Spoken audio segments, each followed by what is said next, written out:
तब क्या बोले तो हम लौकी बोले मैंने मैं छाता पे लौकी बोले लोड़ा मकान में निको भगा दी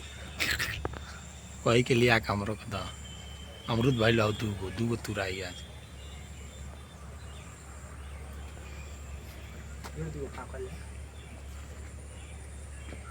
गोले का पर खांसी बहुत खतरनाक हुई हां और खा ले अगर खांसी हो गई खांसत खांसत परेशान हो जाएगा।